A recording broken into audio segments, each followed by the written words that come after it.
Start करेंगे exercise 10.3। 10.3 में देखो क्या है, area formula for parametric equation.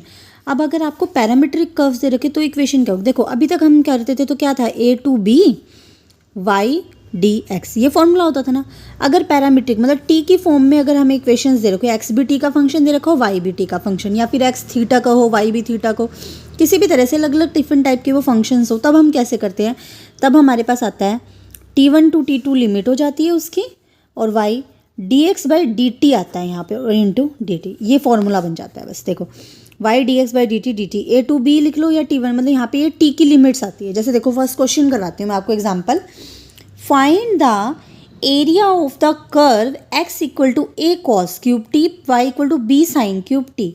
देखो आपको पता है फॉर्मूला तो आप लगा दोगे, y आपको दे रखा है, dx बाई डी टी भी निकालोगे, इंटू डी टी आप पुट करके इसको क्वेश्चन को सॉल्व कर सकते हो, ठीक है। लेकिन हमें क्या चाहिए, अब हम क्या करेंगे, सबसे पहले तो हमें फिर T1 की लिमिट्स भी निकालने, पहले हमें कर्व तो पता होना चाहिए ना।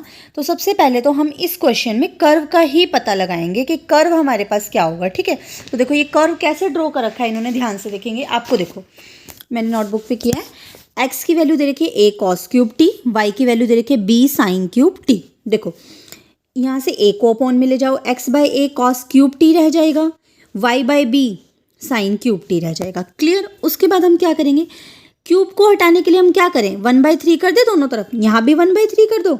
जब यहाँ 1/3 करोगे तो 3 से 3 कट जाएगा, बचेगा कोस टी। सेम यहाँ पर भी, इधर भी 1/3 करो, इधर भी 1/3 करो।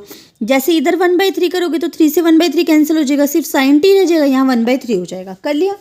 उसके बाद क्या करो, दोनों इक्वेशंस में स्क्वायर कर दो दोनों तरफ, x बाई ए की पावर 1/3 का स्क्वायर कोस टी का स्क्वायर, y बाई बी की पावर 1/3 का स्क्वायर साइन का स्क्वायर, कर लिया।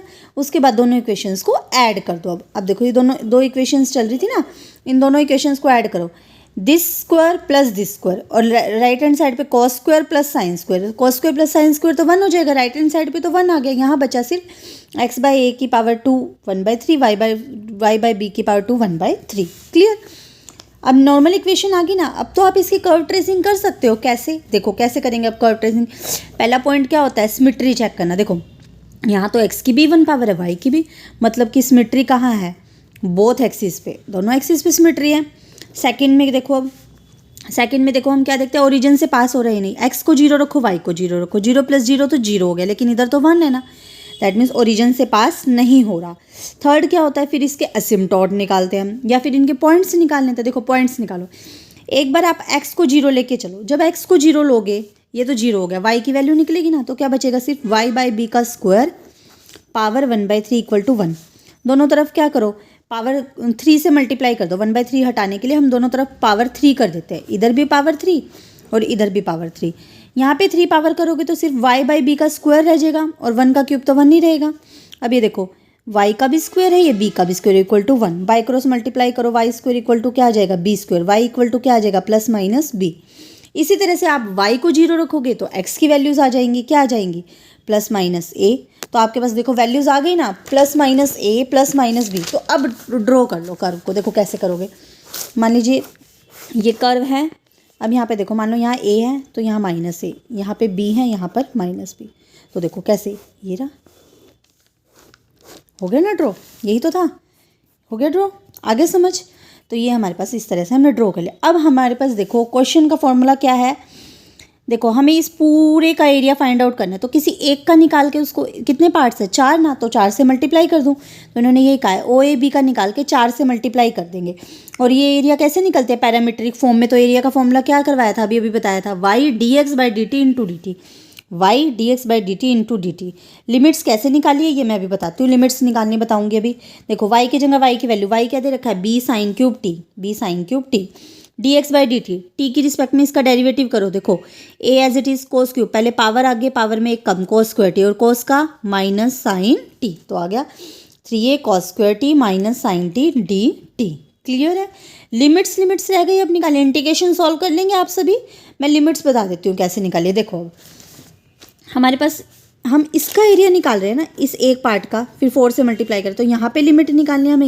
यहाँ पे देखो, यहाँ पे वैल्यू क्या क्या है, a, 0, x की वैल्यू तो a है, y तो 0 है ना, और यहाँ पर x 0 और y की वैल्यू b है। तो देखो सबसे पहले हम क्या करेंगे, किसी भी एक पॉइंट पे ले लो। देखो इस पॉइंट की अगर हम बात करें तो यहाँ पे हमें y को 0 रखना पड़ेगा, है ना।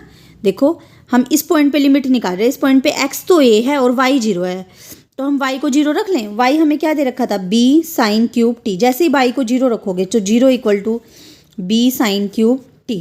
अब देखो b तो 0 हो नहीं सकता क्योंकि कांस्टेंट क्वांटिटी है, साइन को 0 होना पड़ेगा। साइन कहाँ 0 होता है, 0 पे ही तो 0 होता है।